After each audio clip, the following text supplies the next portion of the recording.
السلام علیکم ورحمۃ اللہ وبرکاتہ۔ بسم اللہ الرحمن الرحیم۔ ایک محترمہ کہتی ہے میری منگنی ہو چکی ہے اور شادی ہونے والی ہے۔ اس موضوع پر لکھے کہ شادی سے پہلے، شادی کے بعد والی زندگی کے لیے کیا تیاریاں کروں تاکہ میرا بسنے والا گھر خوشیوں سے آباد رہے۔ ایک خوبصورت شادی شدہ زندگی کی بنیاد اچھی تربیت ہوتی ہے جو والدین کو کرنی ہوتی ہے۔ لڑکا لڑکی کی تربیت اچھی ہو تو مثالی ازدواجی زندگی گزاریں گے۔ اگر تربیت نہ ہوئی تو ازدواجی زندگی میں بڑے نقصانات کا خدشہ رہتا ہے۔ اب چونکہ بنیاد تربیت ہے جو کہ والدین نے کرنی ہے، لہٰذا ہم یہاں انفرادی چند ایک مخصوص نکات پر بات کریں گے۔ ایک شادی سے پہلے خود لڑکا اور لڑکی کی اپنی ذمہ داری کیا ہوتی ہے۔ سب سے پہلے اس بات پر یقین رکھیں کہ والدین نے جس شخص کو میرے لیے منتخب کیا ہے وہ درحقیقت میرے لیے اللہ کی طرف سے منتخب کردہ ہے۔ اسی شخص میں اللہ نے میرے لیے خیر و برکت رکھی ہے۔ منگنی کے بعد صرف ذمہ داریوں پر دھیان دے۔ اب کچھ ذمہ داریاں بڑھ گئی ہیں۔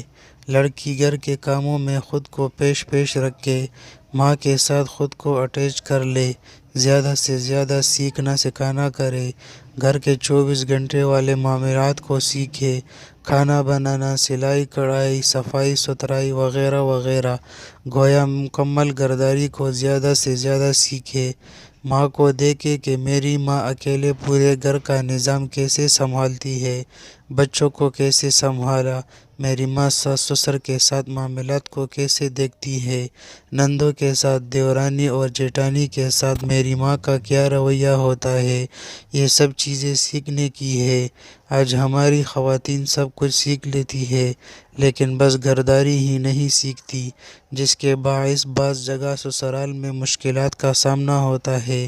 میں اکثر اس موضوع پر لکھتا ہوں کہ ایک عورت کی سب سے بنیادی اور اہم تعلیم یہی ہے کہ اسے گھرداری آنی چاہیے۔ اس کے علاوہ دوسری سب سے اہم اور ضروری یہ ہے کہ علماء کرام کی کتابوں کا مطالعہ کو روزمرہ کی روٹین کا حصہ بنائے۔ ازدواجی زندگی کو علماء کرام، لڑکی فیمیل یعنی عالمہ سے اور لڑکا میل یعنی عالم سے کی رہنمائی میں سیکھے۔ میرا دین کیا کہتا ہے، میرا اللہ کیا کہتا ہے، میرے رسول صلی اللہ علیہ وسلم کیا کہتے ہیں، یہ سب سیکھنے کی چیزیں ہیں۔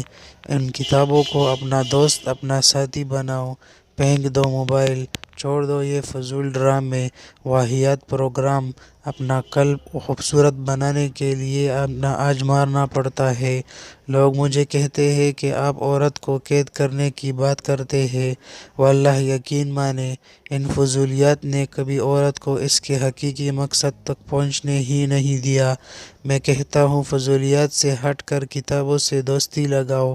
جو شخص کتابوں سے دوستی کرتا ہے وہ آدھے سے زیادہ مسائل ہنستے مسکراتے ہوئے حل کرتا ہے، لیکن جو شخص موبائل، فیس بک، واٹس ایپ، انٹرنیٹ، ٹیلی ویژن، ڈرامے اور فضول پروگراموں کو دوست مانتا ہے وہ مسائل میں الجھتا جاتا ہے۔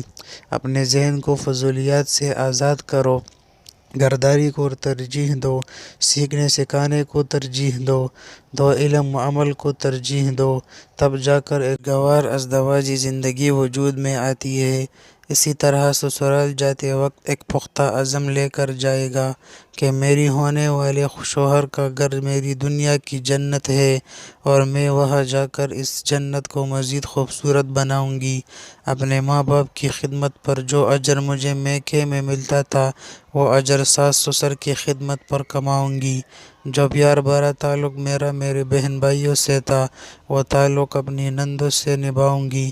ساس کی ڈانٹ کو ماں کی ڈانٹ سمجھ کر سسر کے غصے کو باپ کا غصہ سمجھوں گی۔ میرے پاس اماں خدیجہ رضی اللہ عنہا کی تعلیم ہے، میرے پاس اماں عائشہ رضی اللہ عنہا کی تعلیم ہے، میرے پاس اماں فاطمہ رضی اللہ عنہا کی تعلیم ہے اور میں اس تعلیم سے بھرپور فائدہ اٹھاؤں گی۔ پیار و محبت، اخلاق سے میں اپنے شوہر کا گھر جنت بناؤں گی، میں اپنے شوہر کا گھر جنت بناؤں گی، میں اپنے شوہر کا گھر جنت بناؤں گی۔ بس ان چند باتوں پر عمل و ارادہ انشاءاللہ آپ کی خوشگوار ازدواجی زندگی کی بنیاد رکھے گا۔ مزید ایسی پوسٹیں حاصل کرنے کے لیے ہمارا چینل سبسکرائب کریں۔